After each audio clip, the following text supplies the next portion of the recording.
Welcome back into the ice house. This is day 3 of our New Year's ice fishing adventure. If you missed the earlier videos, you can catch them on our channel. Go ahead and subscribe if this is content you like. We built this ice house 4 years ago, and we are back on the ice on some bigger fish today. Going down at the same time.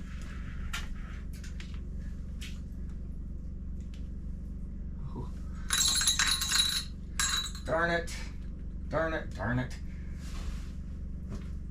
He got them both. He's got a big shiner tail sticking out his mouth.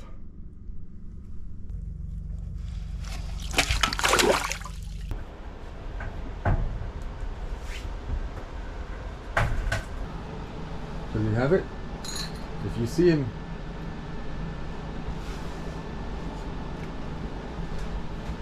good one, Jace. Good, steady. Oh gosh. Is he going to be able to fit up the hole? Yeah. But he's big. Yeah, let me see. That's a big one. Want your picture taken with it? I think so. I've never held a pike, and that one's big enough for me to. Okay. You ready for this? Want to hold. I'll teach you guys all at home too. Am I going okay? up or am I Okay. straight? You see the gills. You don't want to stick your fingers in the gills. I call them gill rakers. They're really sharp. What you want to do is you want to get this nice smooth inner surface of the gill. They call the gill plate, and it's smooth if you get your finger right up in there. Not too far to get into the teeth on the side of its jaw, but if you can just get one finger right up in there and your thumb on the other side, just hold that really tight.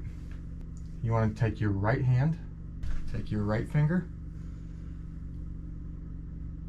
okay, slide it right up, right there. Don't go any further, and now hold as tight as you can that way. Okay. And again, for all of you at home, the farther you hold that fish out, the bigger it looks. Tilt him toward you.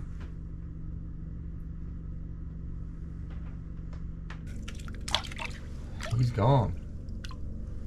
This pike has quite the unique story behind it, and my daughter wants to tell you all about it. I love making memories like this in the ice house. Take it away, JC. Here we had dropped a shiner, and so he was interested in that, but he also got a mouthful of sand while getting it. Dad's jigging the tingler spoon, but he wasn't doing great. He might need some more practice, so the pike wasn't very interested. We noticed something was a little off with his stomach. It had some weird lumps and bumps. Dad's still trying over there, but he's still not interested, so he starts to leave. And then he turns sideways, and we see there's a weird marking on his stomach. At this point, we're thinking it's just a scar. If you've never been in an ice house before, once a fish comes on camera, there's lots of anticipation, and I get really excited, hoping he's going to bite one of the baits we have down. Now he has moved over to the FishPro camera and is looking at that one. But then he moves over to the other side of the house and is eyeing the Aqua camera.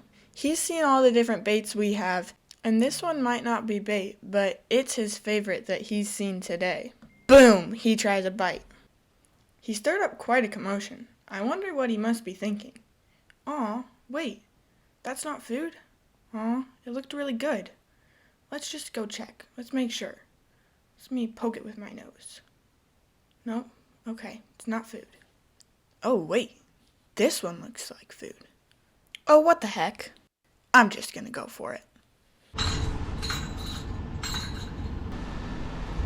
Oh, it's big.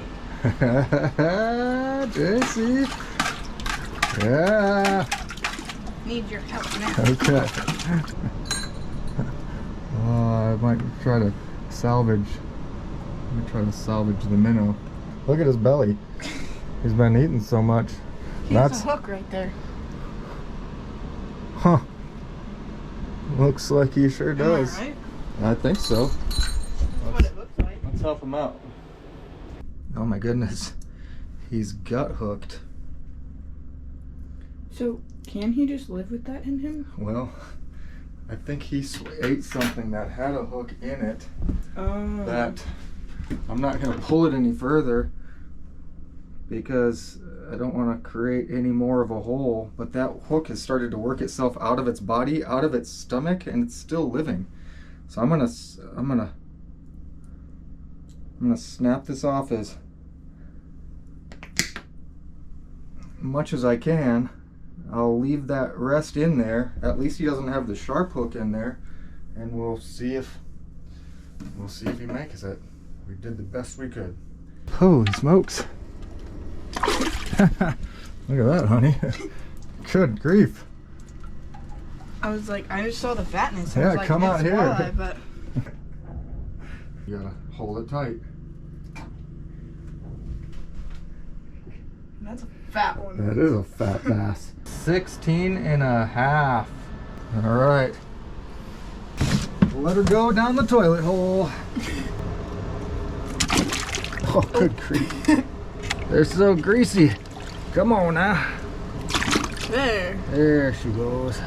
And the afternoon action continues when the biggest pike of the day showed up underneath the house, checking out all of the options before it decides on this one, and you can see the bait in its mouth as it swims by. And then JC just continues to get her workout. There's something.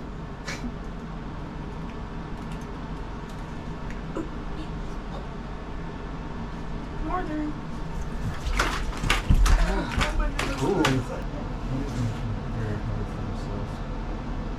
Holy smokes, that's big. That's the biggest one yet, honey. Yeah, I might need... Man, this is a good time to be alive. Okay. Okay, squeezing. Okay. Yep. Show the camera.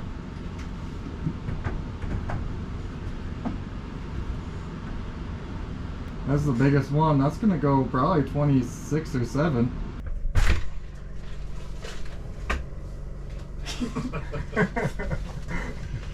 Well, that's... We caught a pike for you. Yeah. I know they're your favorite. 27 and a half.